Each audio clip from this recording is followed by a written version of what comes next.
the eagle and the serpent. And the snake went higher and higher, closer and closer, tighter and tighter. He went higher and higher, closer and closer, tighter and tighter. Snake, snake, snake, snake, snake, snake, and the eagle. Long, long ago, far, far away, on the African plain, next to Pride Rock, there was an eagle. And this eagle was golden in color, and every morning this eagle would do the same thing.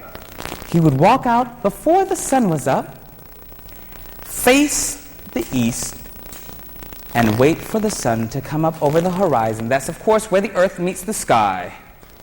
And as the sun would come up, you would hear the following.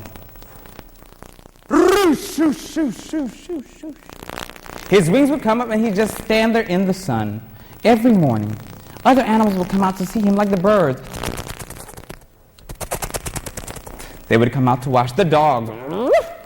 They would come out to watch it. Even the itty-bitty kitty cats would come out to watch. After he stood there long enough, he put his wings down, turn, walk away. Every morning this would happen, and today was no exception, even though something different happened. He came out early in the morning before the sun. The birds came out to see the dogs and even the cats. He waited for the sun, and as it came up over the horizon, that's where the earth meets the sky, you would hear.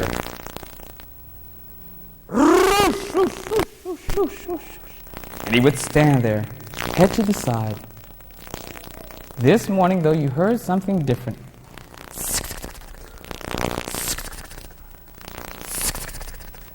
It was a snake. And the snake kept coming closer and closer until finally it began to go around in a circle. It began to go up his legs higher and higher, higher and higher. And the eagle didn't notice because it was entranced. That means it wasn't thinking about anything. And the snake continued to go higher and higher, higher and higher, until about waist high it began to squeeze. And the eagle recognized, there's a snake on me. So he tried to wiggle him off, but no, that would not do. He decided, I better hit him off. But no, that would not do. He decided, I need to do something. As the snake went higher and higher, higher and higher, he decided, I need to try and fly away. As the snake came closer and closer, the eagle didn't reach out to get him, but I am, because I'm that kind of guy. He looked face to face with the snake as the tongue looked at him, smelling him, waiting to have dinner. In any case, the snake went around higher and higher. And finally, when it got just to the right spot, which wasn't quite this high, but about this high here, it began to squeeze tighter and tighter, tighter and tighter, because you see, the snake was half rattlesnake and half boa constrictor. To constrict means you squeeze your food like a banana before you eat it. Well, the snake, I know. The snake began to squeeze tighter and tighter, and the eagle decided, I have only one chance. It was right about here. I have to fly away, and that way he will try and get back down to the ground like this one is. So he tried flying, but the snake was too heavy. He tried flying, but the snake was too heavy. And at that point he realized that he would be the dinner of the snake. And so he put his head down, and he dropped his wings, recognizing that there was no way out. And in that moment, the snake began to squeeze tighter and tighter, tighter and tighter. But in that moment, down the road happened to be coming a traveler.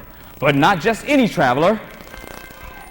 He was the traveler of all travelers. And he saw what was going on with the snake. And he decided, I must help. I must help. And so he ran with his staff, and he jammed it right in between the two of them, right in between. And so he began to pull, trying to get that snake off. Pull. And he stopped playing the music as he pulled, and he pulled, until finally the snake uncoiled down to the ground. The snake was so upset. I won't let him go. Don't worry. I won't let him go. And the snake looked at the eagle. He looked at the traveler. He looked at the eagle. He looked at the traveler, trying to decide which one would he go after. He decided to go after the one who took his breakfast away. And then he opened his mouth, and out came two very large teeth called fangs. And in them was poison called venom. It was green like the bottles you see around the room. And it began to drip out. Whoop, whoop, whoop, whoop. He was ready to strike. He pulled back and pow! Right on the side of the traveler. The fangs went in and whoop, whoop, whoop, whoop.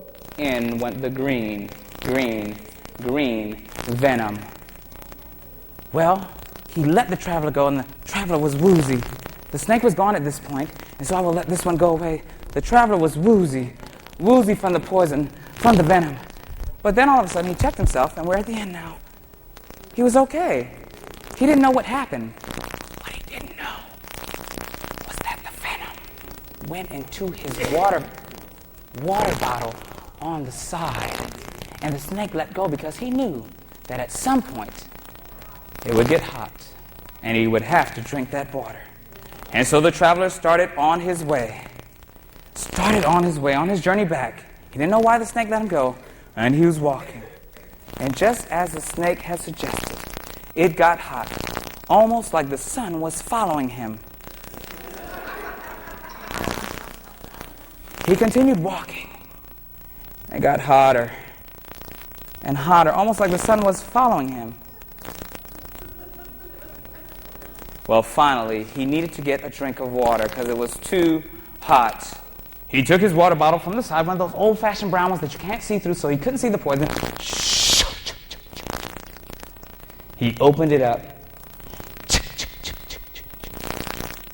and got ready to drink some of that green water filled with poison. He brought it closer and closer, closer and closer, until finally the bottle was on his lips.